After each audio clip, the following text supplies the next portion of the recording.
آج ہم اپنے دو بیٹوں کے نکاح کی مناسبت سے اس مجلس میں جمع ہیں۔ اللہ کے نبی علیہ الصلاۃ والسلام ہر خطبے میں 3 آیات لازمی پڑھا کرتے تھے۔ اسے جو میں نے آپ کے سامنے تلاوت کیا اسے خطبہ حاجت کہا کرتے ہیں۔ خطبہ حاجت کا مطلب یہ ہے کہ جو بھی ضرورت ہوتی، جس مقصد سے بھی خطبہ دیتے تو یہ 3 آیتیں پڑھتے تھے، اور تینوں آیتوں کا تعلق اللہ سے ڈرنے اور اللہ کے خوف کے ساتھ ہے۔ پہلی آیت اللہ کا خوف ایک معنی میں ہے، دوسری آیت میں ایک اور پوائنٹ سے اللہ کا خوف ہے، اور تیسری آیت میں ایک تیسرے مقصد کے لیے اللہ کا خوف دلایا گیا ہے، اور نکاح میں ان تینوں کا تصور موجود ہے۔ پہلی آیت میں اللہ یہ فرماتے ہیں، اے لوگو اللہ سے ڈرو اور رشتہ داری کا خیال کرو، کیونکہ اس نکاح کے بندھن میں جو اس وقت جس مناسبت سے ہم جمع ہیں، ایک نیا رشتہ اس کی بنیاد رکھی جا رہی ہوتی ہے۔ ابھی یہ جو 2 خاندان آپس میں مل رہے ہیں، ان کے تعلقات بہتر تھے تبھی یہ رشتہ ہوا۔ جہاں تعلقات بہتر نہ ہوں وہاں رشتے نہیں ہوتے۔ یہ اچھا تعلق تھا تبھی رشتہ داری مزید بنی ہے۔ اب اس تعلق کو مزید بہتر کرنے کے لیے اس نئے جوڑے کے اوپر یہ ذمہ داری ان کے کندھوں پہ آن پڑی ہے۔ اگر یہ جوڑا اب اس رشتے کو اچھے اسلوب سے نبھائے گا، اور انشاءاللہ نبھائیں گے، تو یہ تعلق مزید بہتر ہوگا۔ اللہ کے نبی علیہ الصلاۃ والسلام اس مناسبت سے یہ آیت پڑھتے تھے کہ اب جس رشتے کی بنیاد رکھی جا رہی ہے، اب اس رشتے کے بارے میں تم نے اللہ سے ڈرتے رہنا ہے، اس رشتے کا خیال کرنا ہے، اس رشتے کے تقاضوں کو پورا کرنا ہے۔ حدیث میں آتا ہے کہ جب اللہ رب العزت نے اس رشتہ داری کو پیدا فرمایا تو رشتہ داری عرش کے پائے کو پکڑ کے کھڑی ہو گئی، کہنے لگی اللہ میں ڈرتی ہوں کہ مجھے زمین میں لوگ توڑ دیں گے۔ اللہ رب العزت نے فرمایا کیا میرا اور تیرے درمیان ایک عہد و پیمان نہ کر دیا جائے، ایک ایگریمنٹ ہم آپس میں کر لیں؟ رشتہ داری نے کہا اللہ وہ کیا ایگریمنٹ ہے؟ اللہ نے فرمایا تیرے اور میرے درمیان یہ وہ عہدہ ہے کہ جو تجھے توڑے گا میں اسے توڑ دوں گا، اور جو تجھے جوڑے گا میں اسے جوڑ دوں گا۔ یعنی رشتے کو جوڑنے کی یہ برکت ہے کہ اللہ اس انسان کے معاملات کو بکھرنے نہیں دیتے۔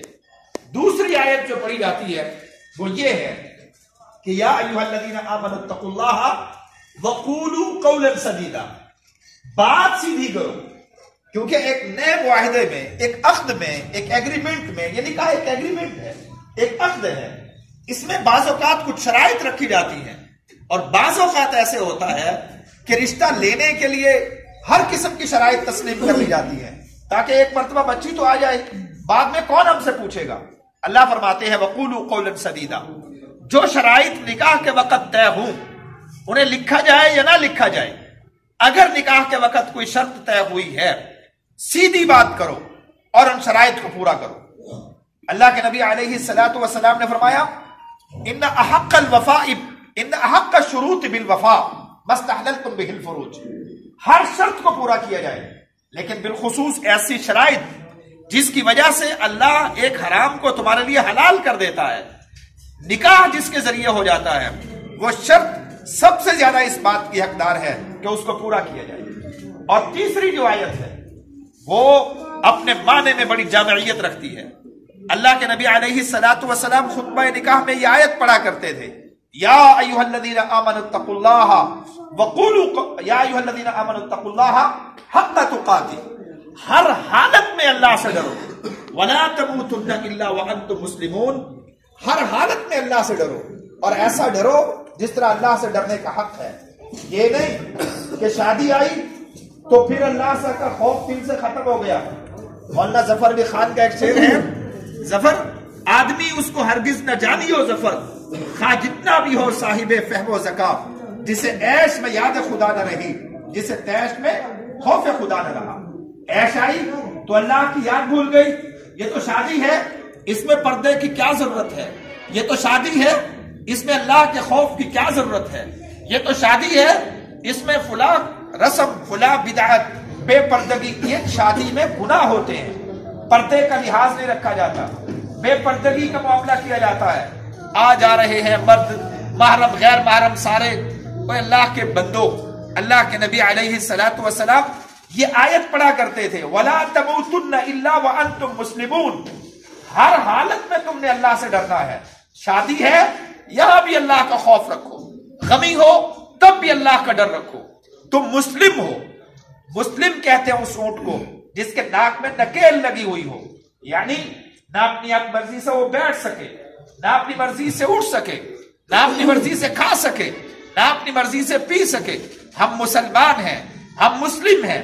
ہمارے ناک میں اللہ نے نکیل لگا کے اس کی مہار جناب محمد الرسول اللہ صلی اللہ علیہ وسلم کے ہاتھ میں تھما دی ہے. اب ہم نے شادی ویسے کرنی ہے جیسے وہ فرمائیں گے. ہم نے غمی کا معاملہ ویسے کرنا ہے جیسے وہ فرمائیں گے. اللہ اس نکاح کو خیر اور برکت والا نکاح کریں. میں ملتمس ہوں ہمارے استاد مولانا صابر ظہیر صاحب تشریف فرما ہے، وہ تشریف لائیں اور دعائے خیر کے ساتھ اس مضمون کا اختتام کریں اور اس کے بعد آپ کے لیے کھانا ہوگا. شیخ صاحب تشریف لائیں، دعا کریں. ادھر ہی کرا دیں. آج